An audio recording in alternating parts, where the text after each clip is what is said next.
Amém. A paz do Senhor Jesus, o pessoal do Facebook, amém. A paz do Senhor Jesus, o pessoal do Instagram, a paz do nosso Senhor, o Senhor Jesus.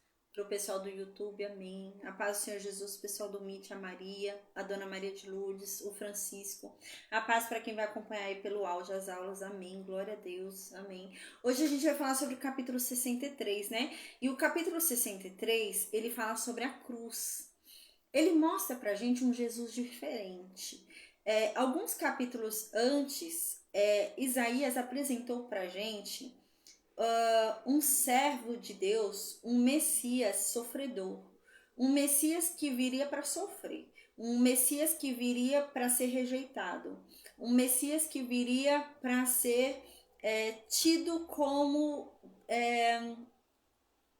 pouca coisa, como menor, desprezado, né? E Isaías veio trazendo pra gente o servo assim, né? Esse servo, né? Um servo que era um cordeiro, tão frágil quanto um cordeiro, né? Um servo que apanhava calado, né? E ele trouxe essa figura pra gente antes. E agora ele muda essa figura.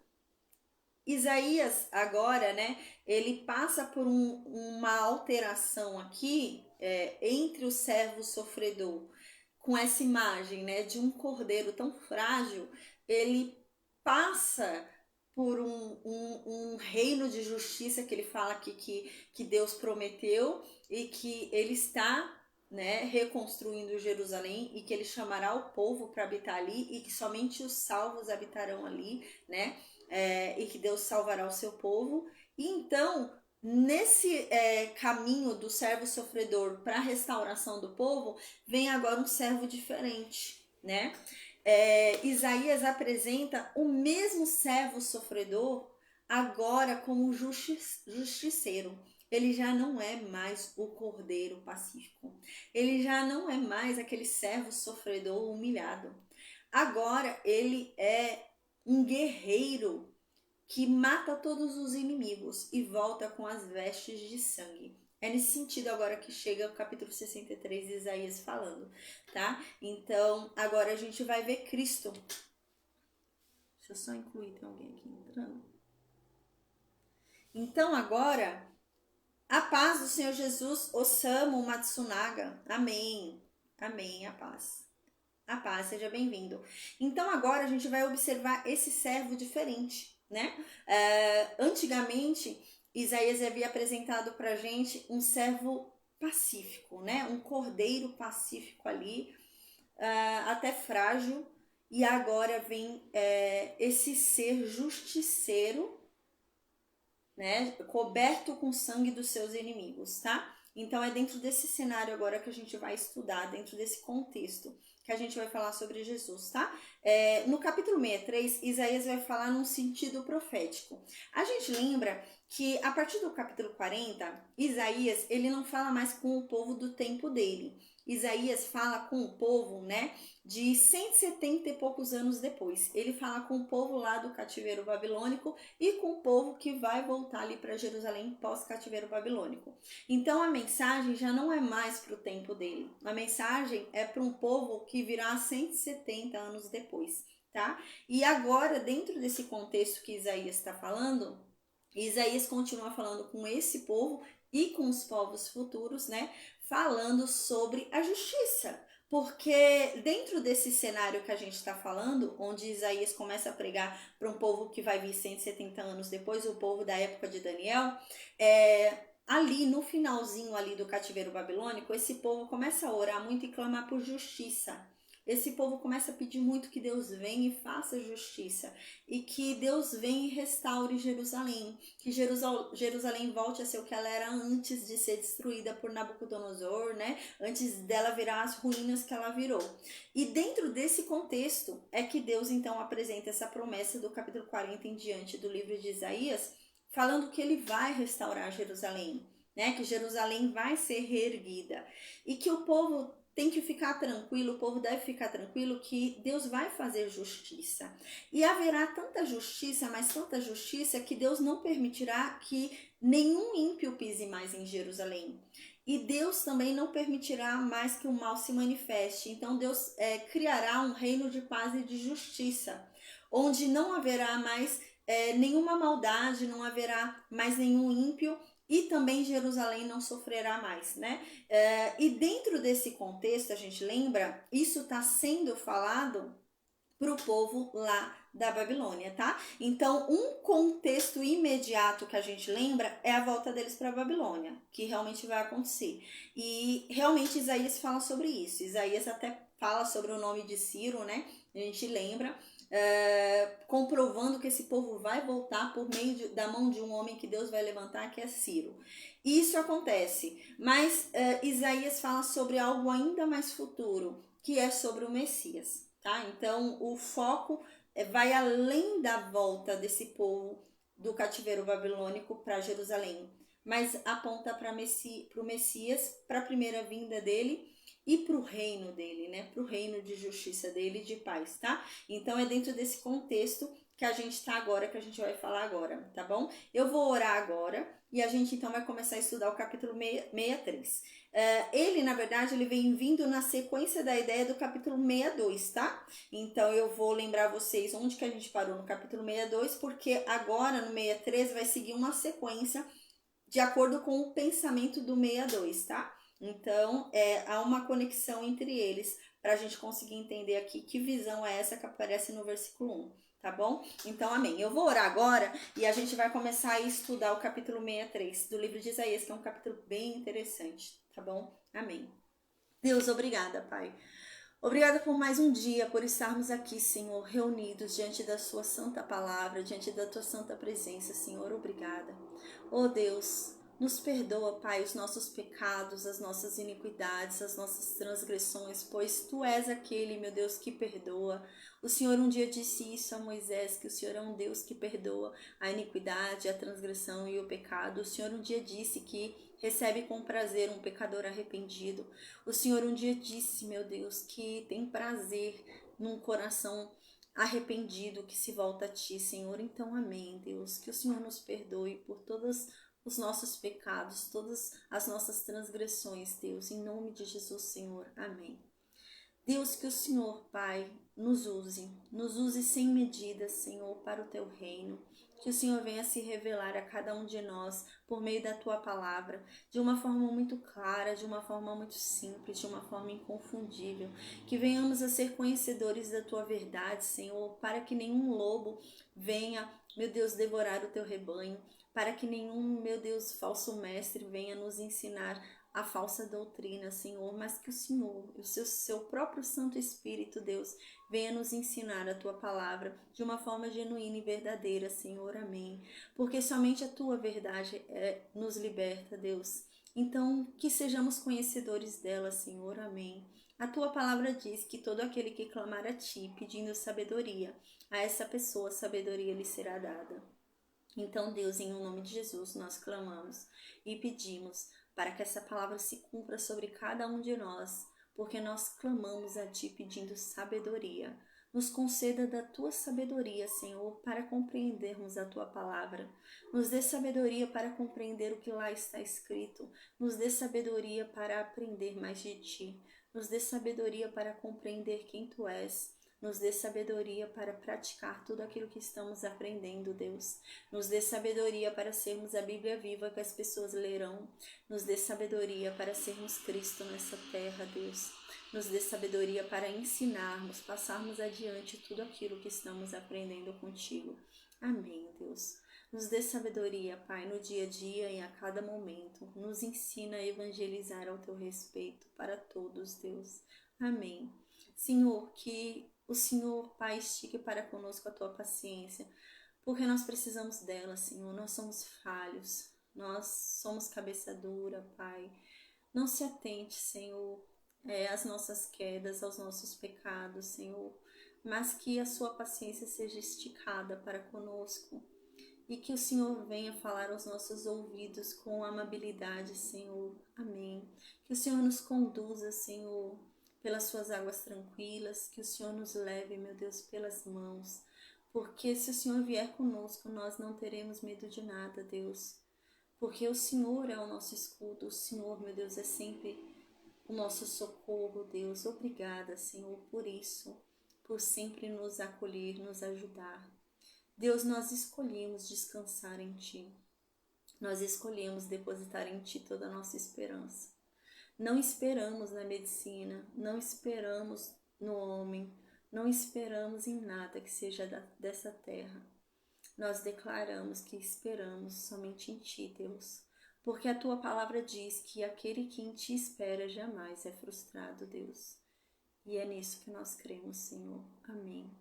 A Tua palavra diz, Senhor, que tudo coopera para o nosso bem.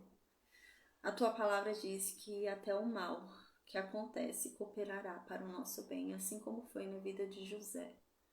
E é nisso que nós cremos, Deus, porque a nossa fé não está baseada na circunstância. A nossa fé não vem no que nós vemos, mas a nossa fé está firmada naquilo que os nossos olhos ainda não veem, Deus. Ó Senhor, que o Senhor se revele a cada um de nós, que venhamos a mergulhar na Tua presença, que venhamos a ter cada vez mais sede de Ti, sede da Tua palavra, que venhamos a ser incansáveis, meu Deus, assim como Moisés era. Quanto mais ele Te conhecia, quanto mais intimidade aquele homem tinha contigo, mais ele queria Te ver, mais ele queria contemplar a Tua glória. Que sejamos assim, Deus.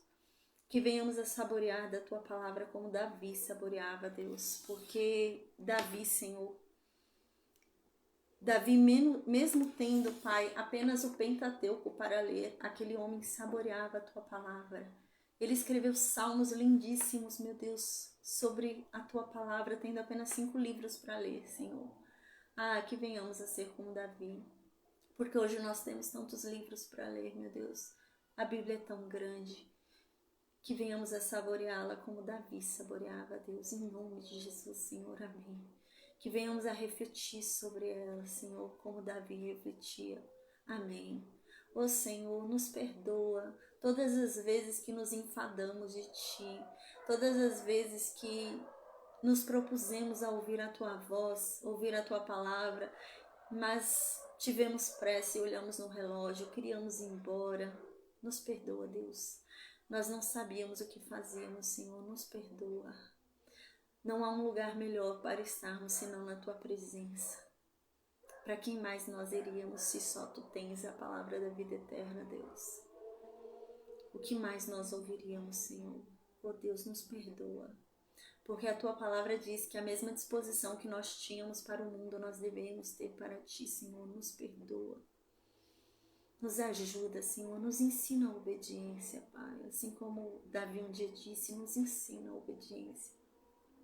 Porque nós queremos ser agradáveis ao Teu paladar. Nos ensina, Senhor, a Te agradar, Pai. Amém. Ó Senhor, que a Sua palavra seja muito clara aos nossos ouvidos e penetre em nossos corações. Que ela venha surtir os efeitos que ela tem, porque ela é mais afiada do que uma faca de 2 gumes e ela entra penetrando aquele que a ouve verdadeiramente. E que assim seja, Senhor. Que ela entre nos penetrando e nos trazendo a revelação dos nossos pecados, nos levando ao verdadeiro arrependimento e a verdadeira conversão, a verdadeira transformação, Senhor. Que o Senhor transforme as nossas mentes, os nossos corações em direção, porque o nosso coração é enganoso e por isso nós desejamos a Tua vontade. Que a Tua vontade seja feita em nossas vidas, que a Tua vontade seja feita nessa... Amém. Teu é o reino e Tu é a glória, Deus. Ó Senhor, obrigada. Nós ansiamos pelo Teu reino de paz e de justiça. Nós ansiamos por este momento onde as cinzas das nossas cabeças serão trocadas por uma bela coroa. Nós ansiamos por este momento onde ninguém mais dirá, estou doente. Nós ansiamos por este momento onde não haverá mais luto. Nós ansiamos por este momento onde o Senhor mudará as nossas roupas de luto por roupas de festa, Deus. Ó Senhor, obrigada. Nós ansiamos por esse momento onde o Senhor mudará o nosso cântico. Não teremos mais um lamento em nossas bocas, mas sim um cântico de alegria. Amém, Deus. Obrigada. Obrigada por tão grandioso amor que nos salvou quando éramos teus inimigos, Senhor. Oh Deus, o Senhor fez tanto por nós. O preço foi tão alto e nós éramos os seus inimigos, nós não valíamos nada. Mas agora nós valemos muito, Deus, porque nós somos de Cristo. Nós renascemos nele, já não somos mais nós mesmos quem vivemos, mas Cristo é quem habita em nós. E a tua palavra diz que aí do céu o Senhor nos enxerga como Cristo aqui na terra. Oh Senhor, o Senhor um dia disse que o Senhor não brinca com as nossas orações.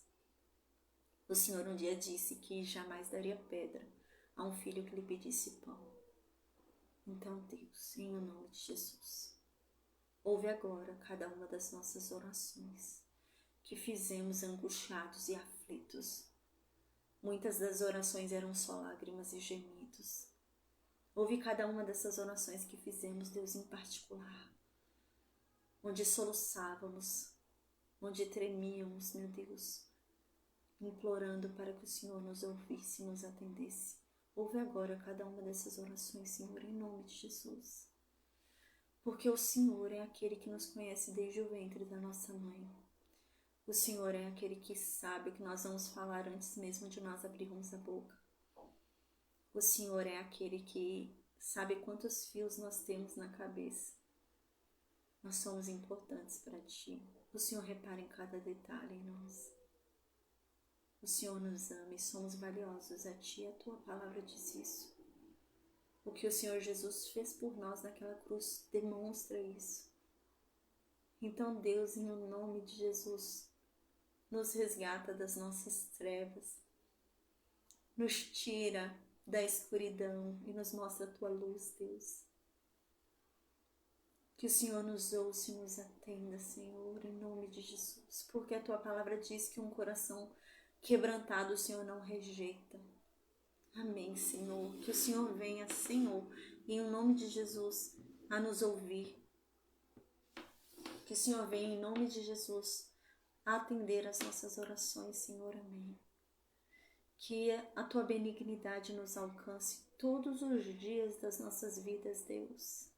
Ensina a contar os nossos dias. Oh Deus, que os dias bons sejam maiores do que os dias maus. Senhor, nos permite experimentar da Tua benignidade. Que a Tua misericórdia e a Tua graça seja para conosco.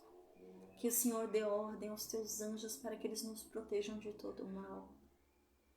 Que o Senhor, Deus, em nome de Jesus, continue nos dando o alimento de cada dia. Que nada nos falte, que o Senhor supra todas as nossas necessidades, Senhor. Amém. Deus nos ensina a evangelizar a nossa casa, a nossa família. Oh Deus, porque nós não queremos estar sozinhos no Teu reino, mas nós queremos levar os nossos conosco, Deus, então nos ajuda. Senhor, a Tua palavra diz que o Senhor endurece o coração de quem o Senhor quiser e o Senhor quebranta o coração de quem o Senhor quiser. Mas a Sua palavra também diz que o Senhor se compadece do justo. A Tua palavra também diz que a oração de um justo tem muito efeito, ao ponto de fazer com que pecados sejam perdoados, ao ponto de fazer com que enfermos sejam curados. Então, Senhor, em nome de Jesus, nós clamamos por esse ente, por quem há tanto tempo estamos orando, essa pessoa, Senhor, que há tanto tempo estamos orando para que ela se converta a Ti. Deus, nós estamos neste momento suplicando a Ti, para que o Senhor não se atente aos pecados dela, mas que o Senhor se atente à nossa oração. Que o Senhor se compadeça de nós, Deus, por compaixão a nós, por amor a quem Tu és, Deus, porque o Senhor um dia disse que estava tardando em voltar, porque quer salvar o maior número de pessoas, Deus. Por tudo isso, Senhor, quebranta o coração dessa pessoa, porque Tu podes, Deus. Se apresenta para essa pessoa, Senhor. A Tua palavra diz que lá no deserto o Senhor queria acabar com aquele povo rebelde, aquele povo de dura cerviz. Mas a sua palavra também diz que Moisés intercedeu por eles. E o Senhor ouviu e deu mais uma oportunidade para aquele povo e se revelou mais uma vez a eles.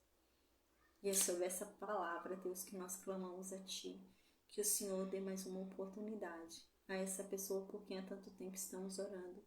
Que o Senhor quebrante o coração dela e que o Senhor permita que ela o conheça, Senhor, verdadeiramente. Deus, a Tua palavra diz que o justo santifica a sua casa. A Tua palavra diz que na casa de um justo todos são abençoados por causa dele. Então, meu Deus, que assim seja, Senhor, em nome de Jesus.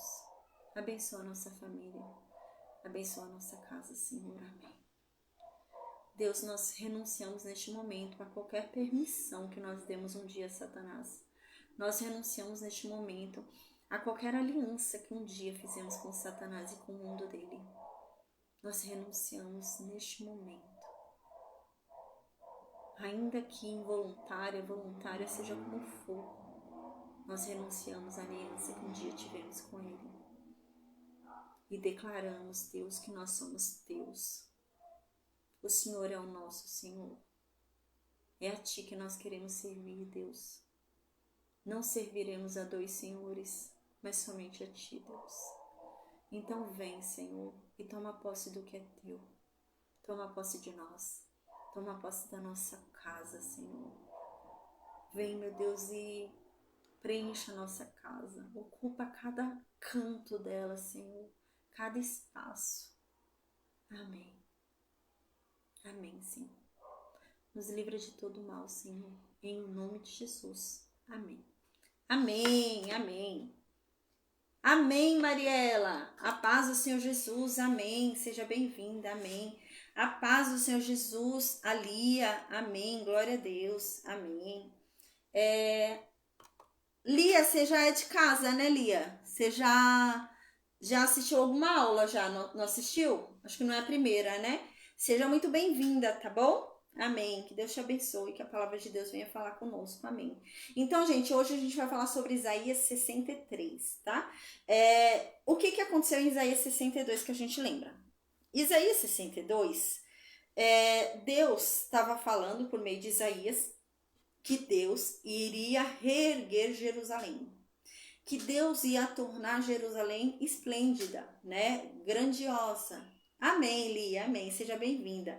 Ia tornar ali Jerusalém grandiosa, esplêndida, né? E isso parece impossível de se ouvir na época do cativeiro babilônico, né? Jerusalém era só ruínas durante o cativeiro babilônico.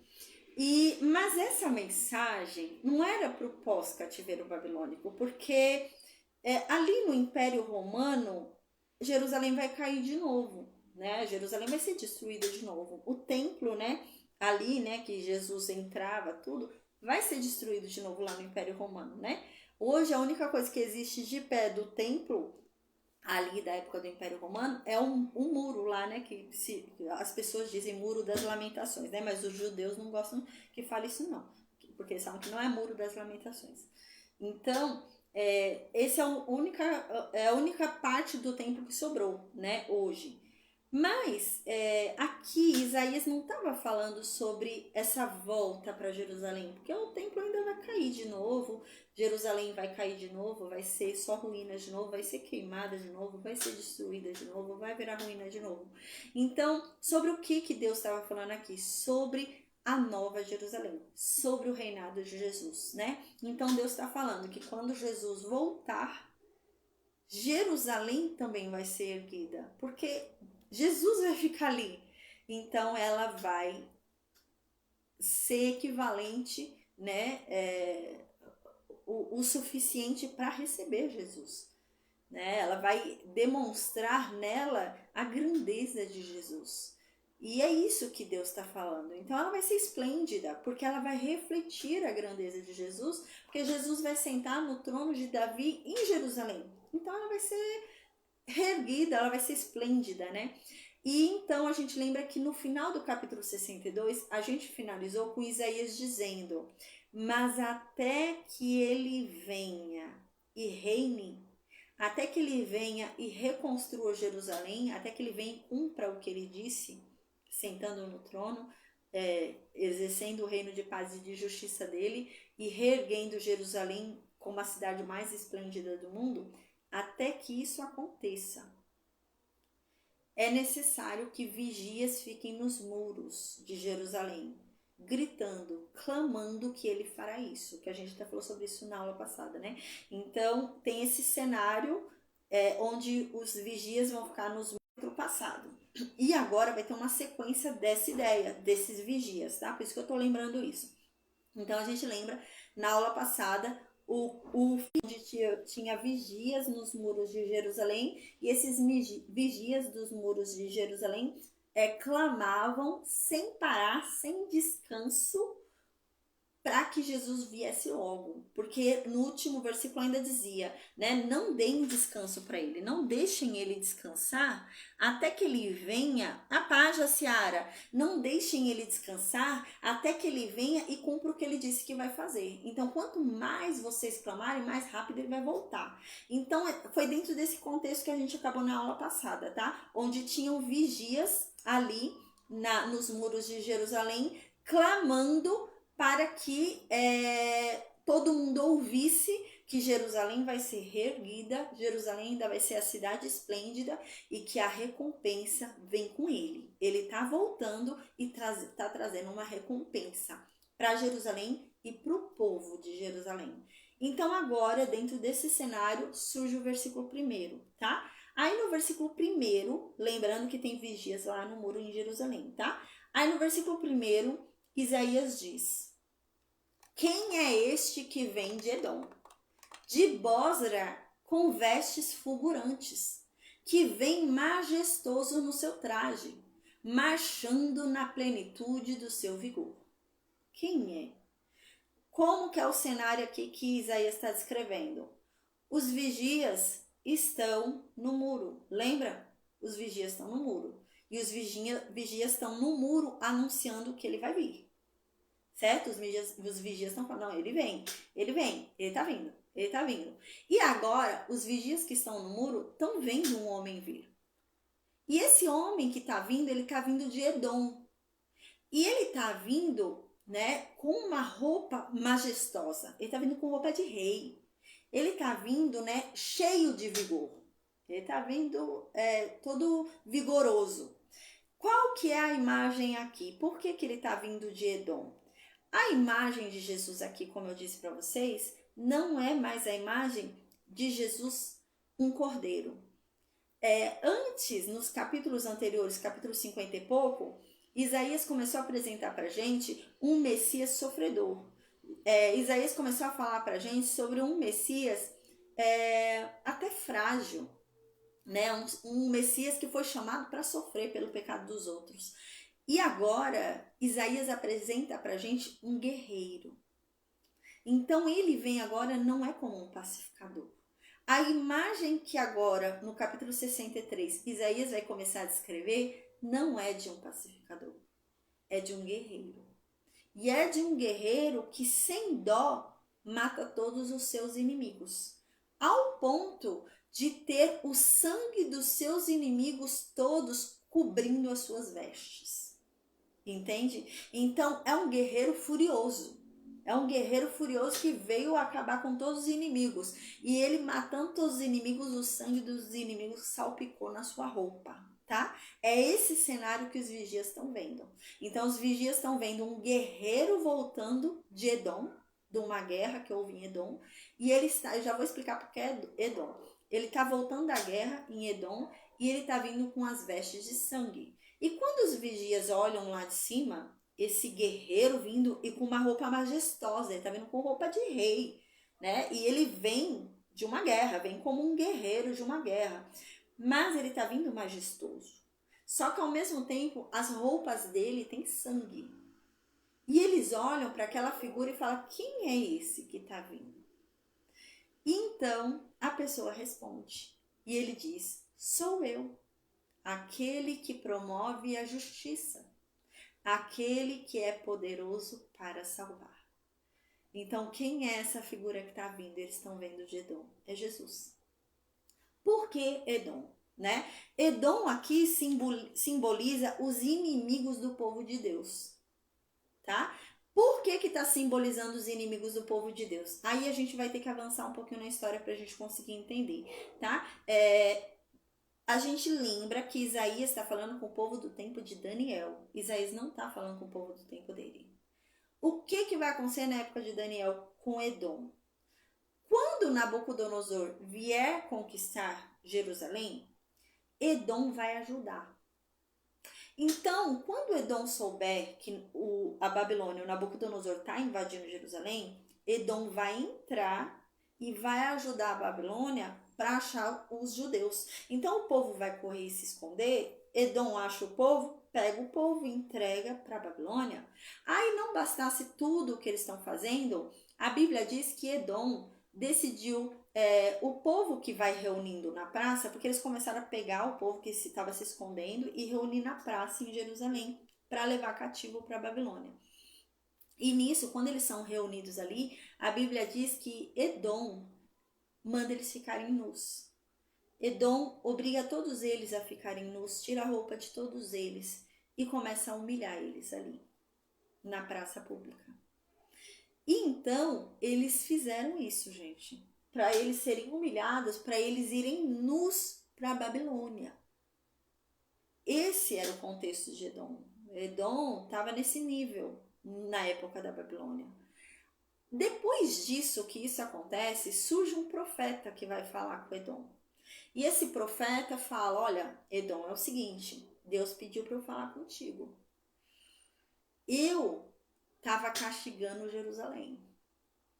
Eu mandei Jerusalém para a Babilônia porque eu estava castigando eles por causa dos pecados deles.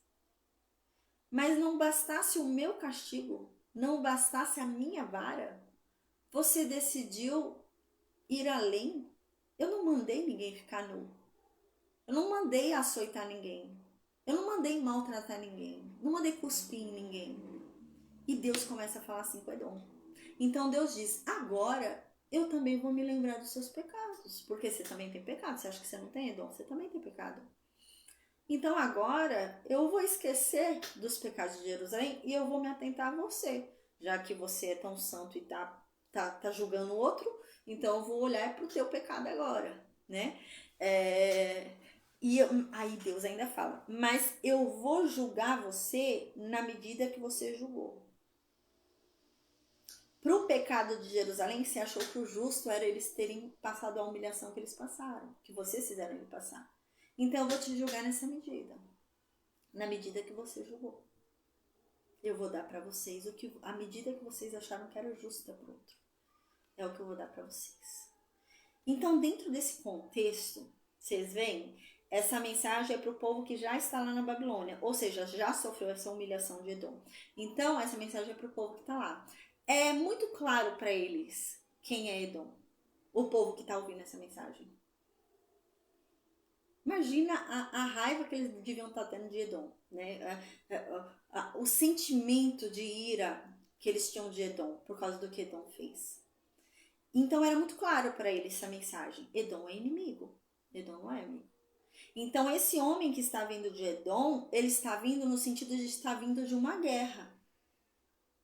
Ele foi lá matar os inimigos do povo de Deus e está voltando cheio de sangue porque matou. Matou muita gente, matou todo mundo, derramou muito sangue. Então tá vindo cheio de sangue, coberto de sangue. É nesse sentido que está sendo falado aqui, tá? Então o povo que está lá na Babilônia, na época de Daniel, está entendendo essa mensagem. O povo está entendendo porque Edom se tornou esse nível de inimigo deles.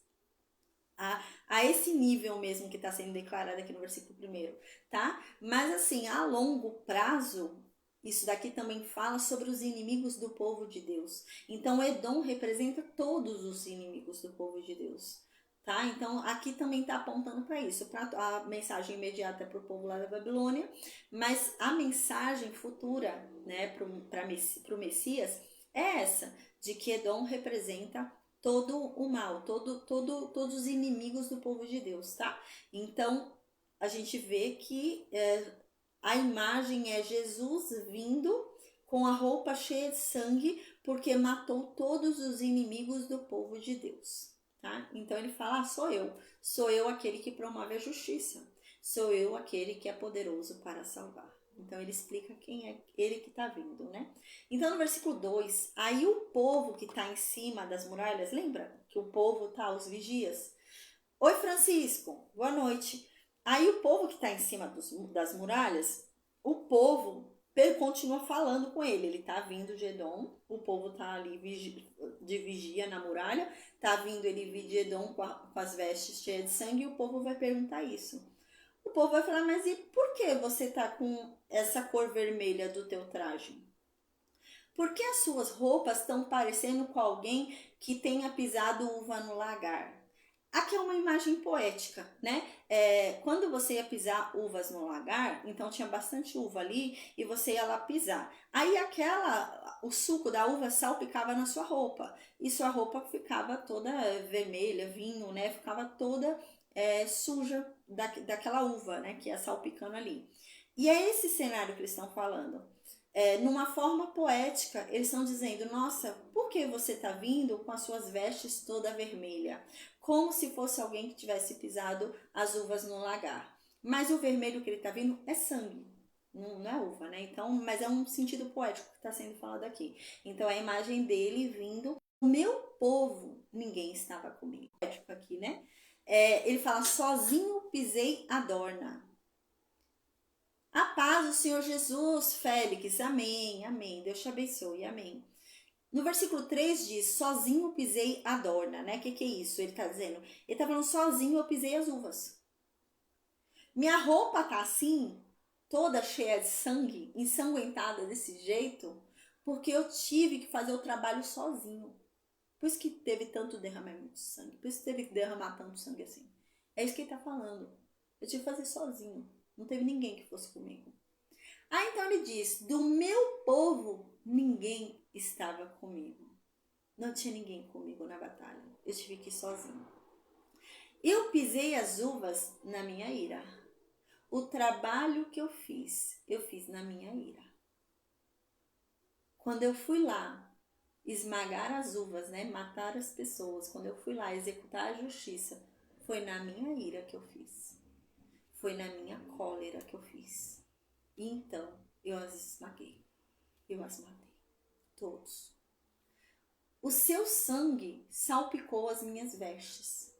Com isso, eu sujei a minha roupa. E por isso, eu sujei a minha roupa. Uau! Aqui Jesus está falando bem claro, né? As minhas roupas estão tão ensanguentadas nesse nível de sangue, porque eu fiz sozinho o trabalho. Eu fui lá sozinho, um guerreiro sozinho, que entra numa batalha e mata um monte de gente sozinho. É isso que tá falando. Então eu fui lá, matei 800 mil sozinho, com a espada sozinho, era eu sozinho. E o sangue salpicou sobre as minhas vestes. E ele disse, e eu fui com ira. Então eu fui doido na ira, eu fui matar todo mundo, não foi com calma não, foi na ira, foi na cólera. E eu tava tão irado, mas tão irado, que eu não só matei, eu esmaguei. Ele fala como se ele tivesse feito, sabe, uma destruição total. Aí ele diz, então por isso o sangue deles salpicou na minha roupa. E é por isso que minha roupa tá suja. Uau! E é isso realmente, né? Só Jesus que pode vencer os inimigos, porque ele é o único que cumpriu a lei. Ele é o único que morreu naquela cruz e ressuscitou. Ele é o único, não há outro, né? É o que acontece lá no Apocalipse, né? Que João fala, mas ninguém vai abrir o livro, não tem ninguém que possa abrir o selo. Não, mas há um, Jesus. Que é ele, só ele, não é ninguém. Só ele. E é nesse nível aqui que tá falando. Então ele fala que ele vai na ira, ele vai. Gente, é difícil, né? A gente imaginar. Quando você pensa em Jesus, ó, Deus é amor, né? Faz até um Jesus meio hippie, né? O povo. Jesus é amor. Jesus é bom, Jesus. Não, essa é a questão. A primeira vinda ele veio como um cordeiro pacífico. A primeira vinda ele veio realmente, né, para divulgar, né, o reino de Deus, o que Deus quer para nós. Mas a segunda vinda ele não vai vir como um cordeiro. A segunda vinda ele não vai entender. Era um homem que foi desprezado, foi um homem que foi rejeitado. Ao olhar para ele, dentro desse contexto, agora vê um homem que é um guerreiro. Então ele não vem para oferecer outra face, não, ele vem para a guerra, mas ele vem com ira e ele sai matando do jeito que ele matou porque ele está nervoso, ele está com raiva, é a ira dele se manifestando ali. Então no versículo 4 ele diz: com efeito, eu me decidi por um dia de vingança. Chegou o ano da minha retribuição. Que lindo que ele diz aqui. Ele fala assim, que é um dia de vingança para um ano de retribuição.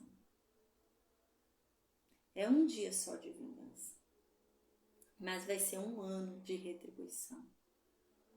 Um ano de recompensa. Né? O tempo de recompensa é muito maior.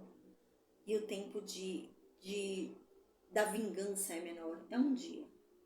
E é isso que ele disse. Eu me decidi por fazer um dia de vingança. Eu me decidi me vingar. E eu escolhi um dia certo para fazer essa minha vingança. Para minha roupa estar vermelha desse jeito para fazer minha vingança. Chegou o ano da minha retribuição. Chegou o ano de eu retribuir. De eu retribuir segundo aquilo que tem que ser retribuído a cada um. Chegou o ano. Aí no versículo 5 diz: olhei, mas não havia ninguém para me ajudar. Eu estava consternado, mas não havia quem me sustentasse.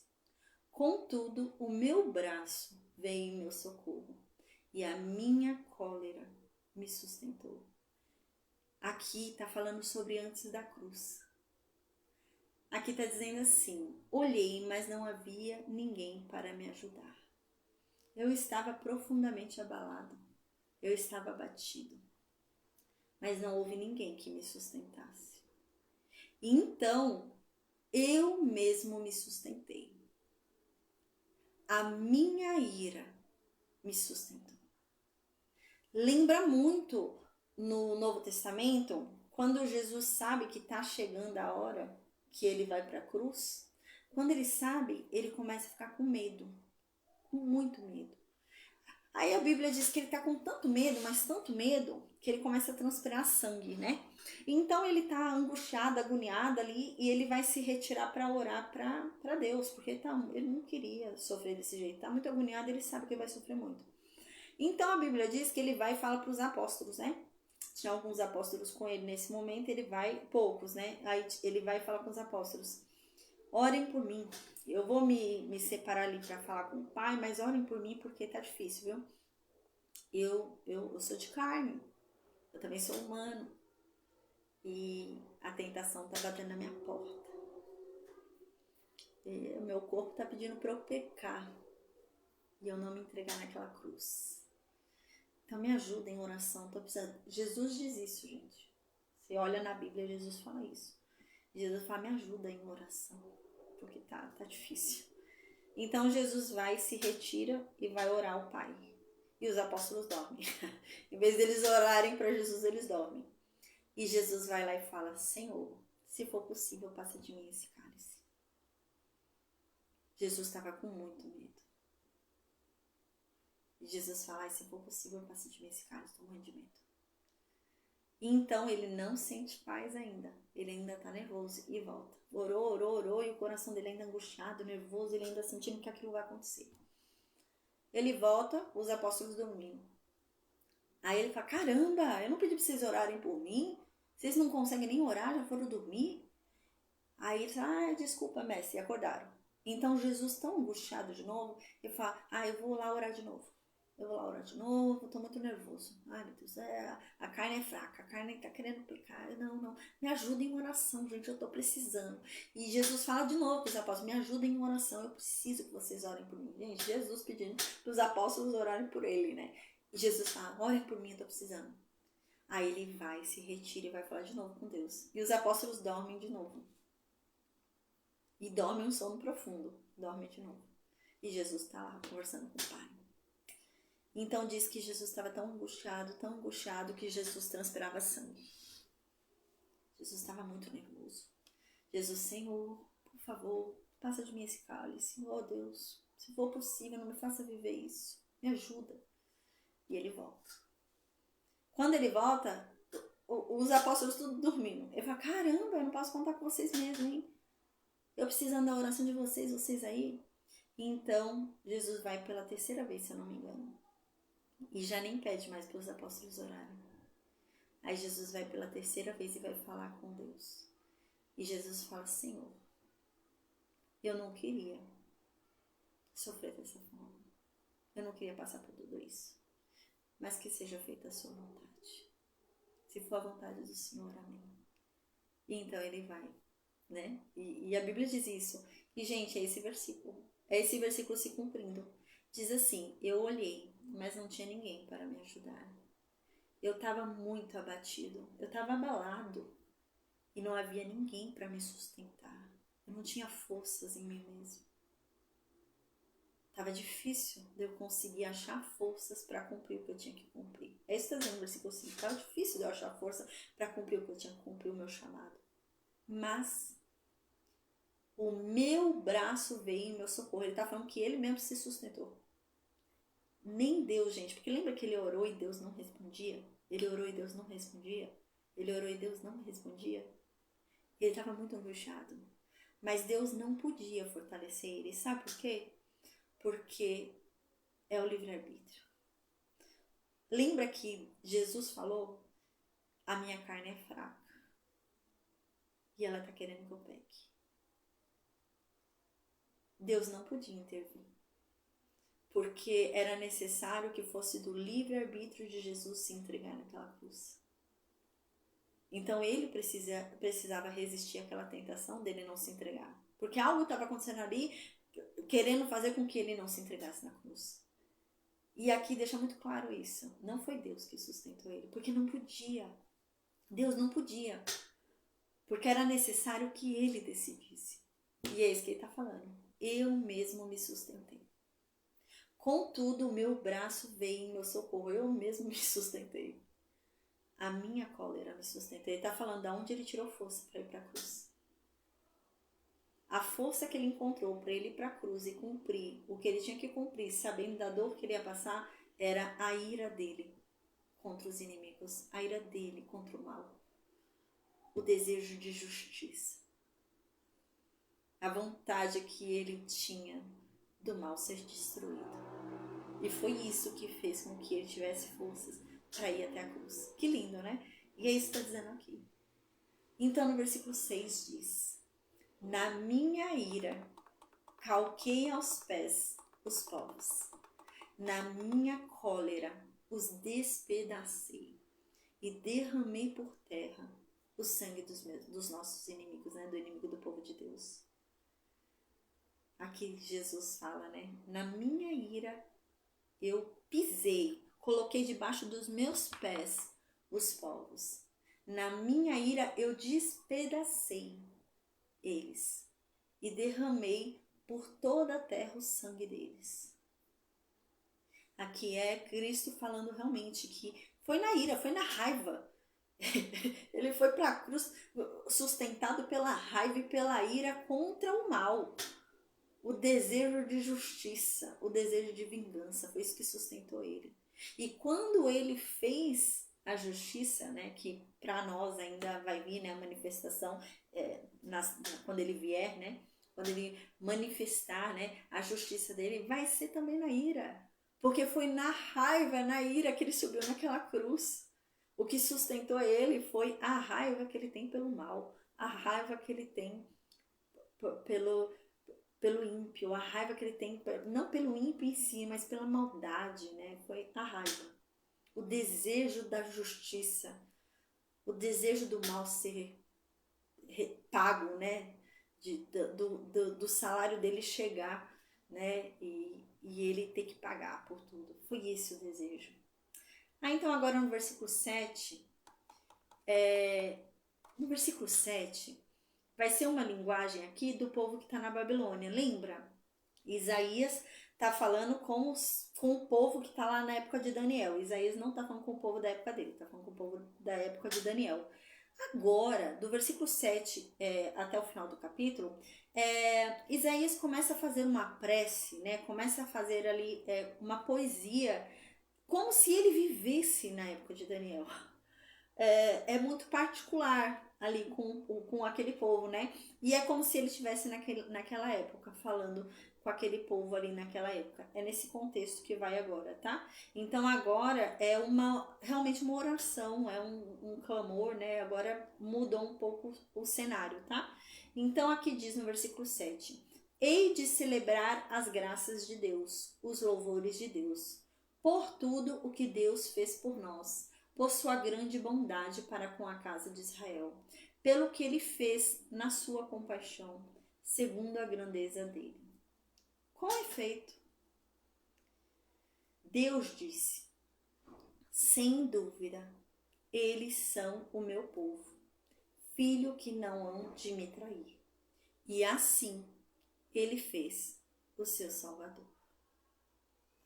Aqui está falando o seguinte, que no versículo 7 diz: olha, vamos celebrar as graças de Deus, vamos celebrar com louvores a Deus por tudo que Deus já fez por nós, pela grande bondade de Deus com Israel, pela compaixão dele, segundo a grandeza dele, porque a gente não merece a compaixão dele. Vamos celebrar, porque realmente ele disse, ele olhou pra gente, escolheu a gente, né? A gente lembra Isaías aqui falando no sentido do povo de Israel. Ele escolheu a gente como o povo dele. E quando ele escolheu a gente, ele falou: esse povo não vai me trair. Esse povo vai ser fiel a mim. E é por isso que eu vou trazer para eles um Salvador. Eu vou estabelecer um Salvador para eles. Alguém que salve eles, sim. Porque eles não vão me trair. É isso que Isaías está falando. Deus falou que estabeleceram um Salvador, né? Assim se fez o seu Salvador. Ele assim fez o seu Salvador, né? O Salvador do seu povo. Porque ele falou: não, esse povo não vai me trair. Mas a gente vai ver que o profeta vai falar que traiu. Aí no versículo 9 diz assim: em todas as suas agruras não foi um mensageiro ou um anjo, mas a própria face de Deus foi quem salvou o seu povo. No seu amor e na sua misericórdia, ele mesmo resgatou o seu povo. Ele ergueu o seu povo e carregou eles durante todo o tempo do passado. Isaías está falando: não foi nenhum anjo que salvou vocês. Não foi nenhum mensageiro. Quando vocês saíram lá do Egito, quando vocês estiveram lá os 40 anos no deserto, quando vocês venceram as guerras aí em Canaã, não foi nenhum anjo, não foi nenhum mensageiro, foi o próprio Deus. A gente estudou isso e falou sobre isso, né? Durante os 40 anos no deserto, aquela coluna de nuvem de fogo era Jesus, né? A gente já falou sobre isso, explicou sobre isso. Então, realmente, e ali, quando o Josué chega ali, né, em Canaã, né, para lutar, a gente lembra que vem um guerreiro falar com Josué, né? E era Jesus. Então Jesus sempre esteve com eles na sarça ardente chamando Moisés. Era Jesus. E é isso que está falando aqui. Deus não mandou mensageiro. Deus não mandou nenhum anjo. Veio o próprio Deus nos salvar. Desde sempre. Porque agora é diferente. Sempre foi um Deus que nos salvou. Desde sempre foi assim, né? Que lindo. Eu ia falar alguma coisa agora. Nossa, veio na minha cabeça e esqueci. Deixa eu ver se eu lembro. Ah, lembrei. Tem um momento na história ali de Moisés que o povo peca, né? Que monta um bezerro de ouro, lembra? Moisés vai subir para pegar ali a lei de Deus, né? As 600 e poucas leis ali e os 10 mandamentos na tábua. Aí nisso, lembra que ele fica lá, acho que são 40 dias e 40 noites, quando ele desce tem o bezerro de ouro, que foi feito lá por Arão, né? E o povo lá. E então, Deus fica 10 meses sem estar entre o povo. A gente aprendeu sobre isso. A coluna de nuvem e a coluna de fogo vão embora. Não tem mais coluna de nuvem e coluna de fogo. Eles vão embora porque ali era a presença de Deus. E o povo tinha pecado.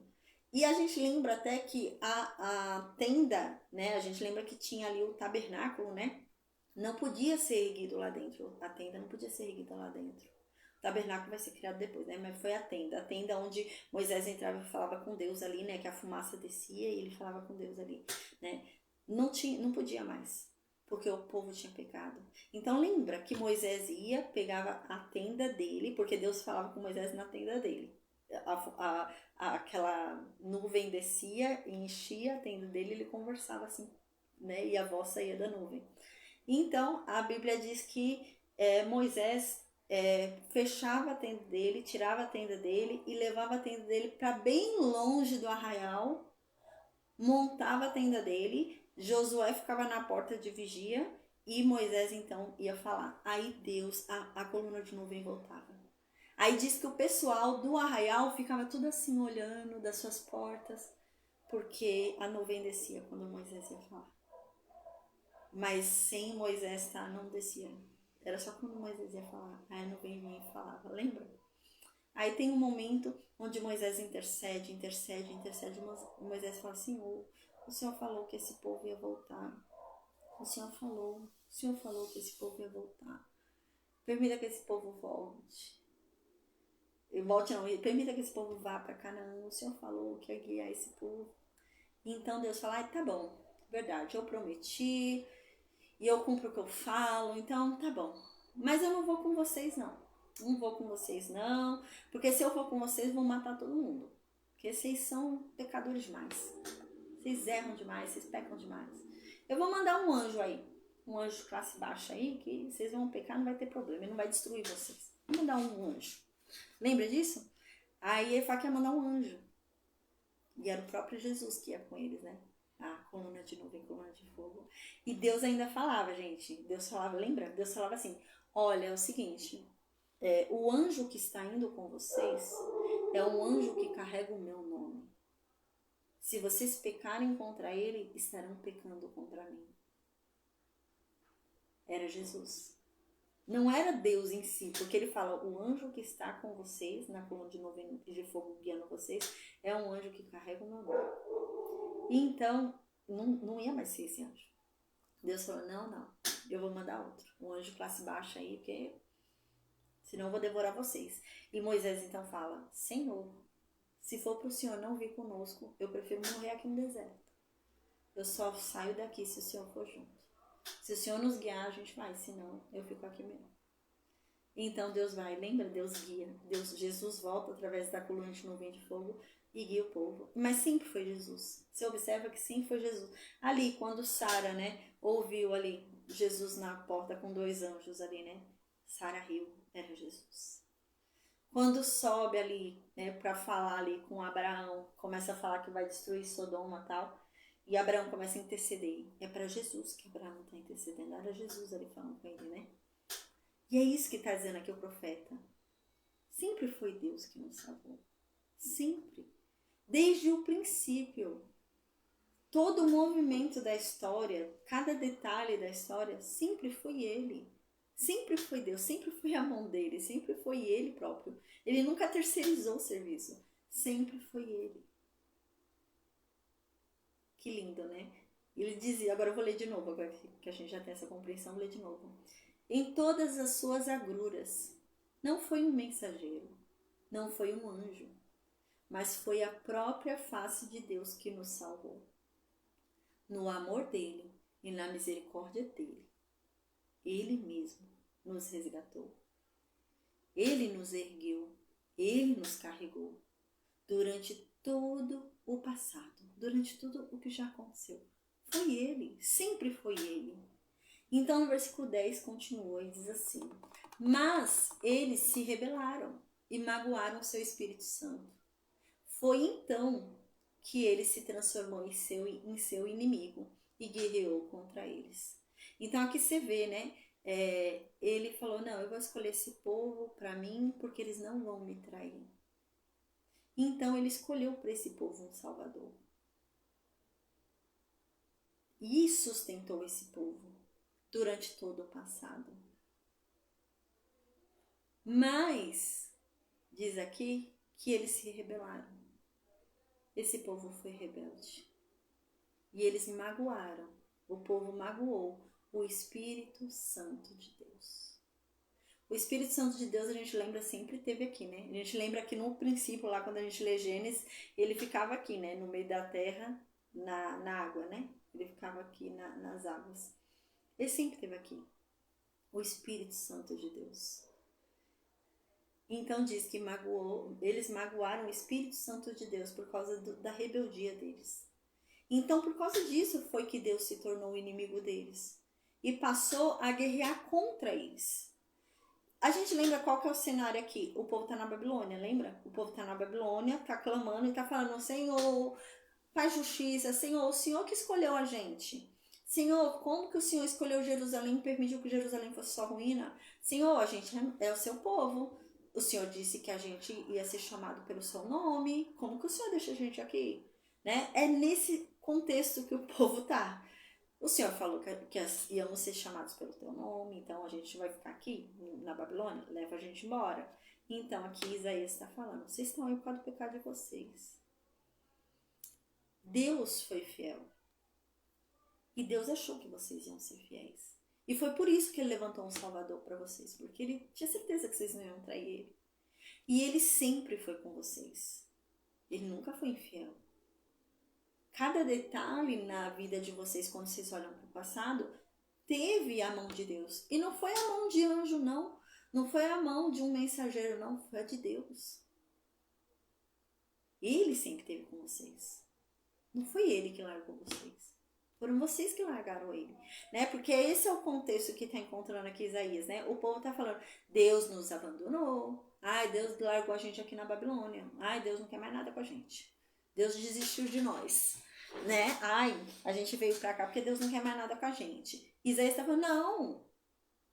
O problema nunca foi Deus. O problema foi vocês. Vocês se rebelaram contra ele. Vocês decidiram parar de obedecer ele. Vocês decidiram trair ele. Ele sempre foi fiel.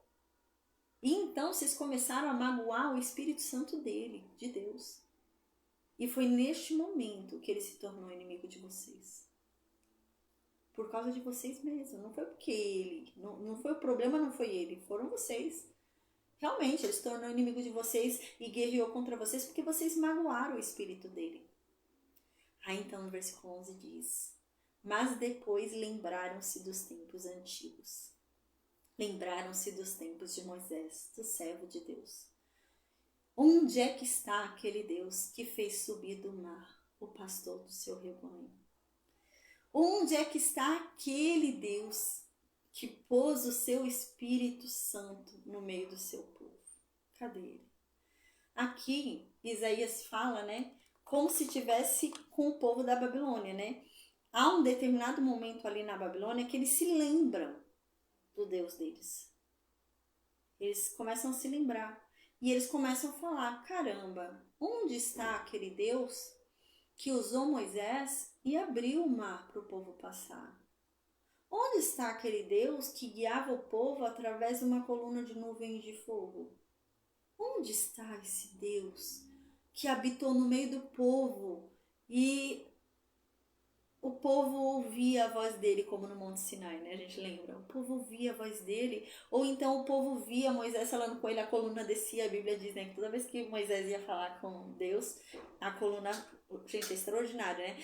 A Bíblia diz que a coluna ficava em cima do tabernáculo, né? A coluna ficava em cima do tabernáculo, ficava em cima da tenda, quando era tenda antes, né? E depois no tabernáculo, ficava em cima a coluna, né? Tanto a de fogo como a outra.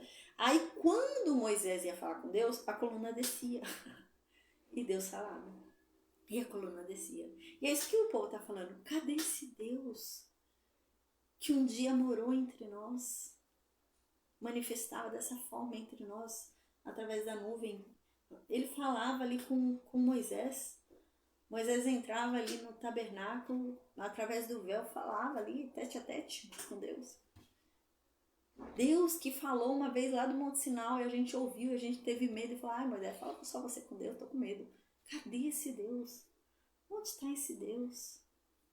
Então aqui no versículo 12 diz: aquele que acompanhou a destra de Moisés com seu braço glorioso, que fendeu as águas diante deles, assegurando para si mesmo um renome eterno. Cadê aquele Deus que deu tamanho poder para Moisés? Que tá falando, cadê aquele Deus que deu tamanho poder para Moisés, que aquele homem batia na rocha e saía água? Aquele homem jogava um graveto na água, a água ficava água doce, ficava água normal para beber. Lembra de Mara, né? As águas amargas? Cadê? Cadê esse Deus? Cadê esse Deus que fendeu as águas diante deles, que abriu o mar para o povo passar? Cadê esse Deus? Assegurando para si mesmo um renome eterno. Cadê esse Deus que os fez trilhar pelos abismos, como o cavalo trilha o deserto sem tropeçar? Cadê esse Deus que fez eles andarem pelo mar, como o cavalo corre pelo deserto? Sem dificuldade, andando ali, ó, Deus abriu o meio do mar e eles andaram como um cavalo galopa ali galopeia lá no deserto. Cadê esse Deus para nos libertar da Babilônia? Cadê? Então aqui diz no versículo 14: como o gado que desce para um vale, assim o Espírito de Deus os conduziu para o repouso. Assim conduziste o teu povo, fazendo para ti um nome glorioso. Como um gado, né, que desce para um vale, que é guiado para um descanso, né? O que acontece? O gado, a gente pegava um gado e a gente conduzia ele até um pasto verdejante. Tem até um salmo que fala sobre isso, né? Então, o que acontece? Havia um horário certo ali para você pegar os seus animais. Então, você pegava seus gado ali, seu boi, seus bois, ovelha, tudo, levava seu gado para um lugar de pasto, né? E era um pasto verdejante. Então você chegava nesse lugar, lá tinha água e tinha sombra. Então os animais tinham descanso nesse lugar, né? Geralmente lá onde eles ficavam, eles não tinham descanso, eles trabalhavam. A gente até falou sobre isso. Tinha aquelas roda de moinho, né? Eles ficavam rodando ali os animais para os animais ficarem moendo trigo, tal. Eles não tinham descanso em si, mas nesse lugar eles encontravam descanso. E então esses animais eles eram guiados até esse lugar, e nesse lugar, um lugar verde, né, um pasto verdejante ali, eles bebiam uma água fresca, não era uma água quente, era uma água fresca. Eles encontravam sombra e podiam então dormir. Ninguém vinha perturbar eles, acorda, acorda, bater neles, nem nada. Não, eles descansavam, eles dormiam, né? E é nesse contexto aqui que está falando. Então diz, como o gado que desce para um vale, como eu acabei de falar, assim o Espírito de Deus os conduziu para o repouso. Aqui o povo está reconhecendo, assim como o gado é conduzido pelo pastor para o seu repouso num pasto verdejante, Deus conduziu o seu povo para o repouso em Canaã. Mas a gente errou. É isso que Isaías está falando, a gente pecou. O problema não foi Deus, o problema foi a gente. É lindo, né? Porque é uma oração, parece até que Isaías está vivendo na época de Daniel, né? Porque a oração é muito dessa época, né? Mas é nesse contexto realmente, de alguém que está entendendo, o problema não foi Deus que errou, fui eu. Deus fez tudo certo. Deus fez tudo que ele prometeu. Deus nunca me abandonou. Fui eu. Deus realmente conduziu o seu povo para um repouso. Deus fez o que ele prometeu. Ele falou que ele ia dar descanso para o seu povo e deu. A gente está na Babilônia agora, não é porque Deus não cumpriu o que ele disse, porque ele cumpriu. Ele conduziu o povo do Egito até Canaã. E a gente estava em repouso lá em Canaã. Só que a gente decidiu se rebelar contra Deus. É isso que Isaías está falando. Então aqui diz, assim conduziste o teu povo, fazendo para ti um nome glorioso. Então no versículo 15, Isaías diz, ó Deus, olha para nós, lá do céu, lá do teu lugar santo, lá do lugar glorioso onde o Senhor mora. Olha para nós. Onde é que está o seu cuidado por nós agora? Onde é que está o teu poder agora que a gente está aqui na Babilônia desse jeito? Não retira de nós o teu amor e a tua compaixão, pois são tudo que a gente tem. Tudo que a gente tem é o teu amor e a tua compaixão. Não tira elas de nós agora. Nos ama de novo. Se compadece de nós de novo. Nos tira da Babilônia. É isso que Isaías está falando. Que lindo, né? É isso que Isaías está falando aqui. Cadê o teu poder agora, Deus? Cadê o teu cuidado por nós agora? Ó Deus, não retira de nós o teu amor e a tua compaixão, porque é tudo que a gente tem.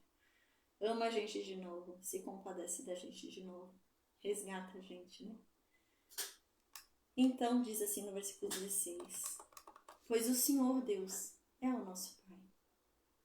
É uma declaração também de reconhecimento, né? De entrega. Ele está entendendo que errou, que pecou e ele quer voltar para Deus. É nesse sentido que Isaías está falando. Gente, mas a gente lembra que não é Isaías, né? Isaías não cometeu nada disso, mas é uma profecia para o povo da Babilônia. Então aqui diz, pois tu és o nosso Pai, Deus. Os nossos antepassados, Abraão, Jacó, eles podem não se importar mais com a gente. Eles podem não fazer caso nenhum da gente. Mas o Senhor, Deus, o Senhor é o nosso Pai. Desde o princípio, nós te chamamos como nosso Salvador. Então não nos abandona. Que lindo. Aí no versículo 17 diz, por que é que o Senhor faz com que a gente se desvie dos nossos caminhos, Deus? Por que foi que o Senhor deixou que os nossos corações se endurecessem para que a gente parasse de te temer desse jeito? Eu te imploro, volta, Deus. Volta por amor da tua tribo. Volta por amor da tua herança. Versículo 18. Por pouco tempo o teu povo santo possuiu a sua herança. Então os nossos inimigos vieram e pisaram o teu santuário. Aqui Isaías está falando, Deus, o Senhor nos deu por herança Canaã.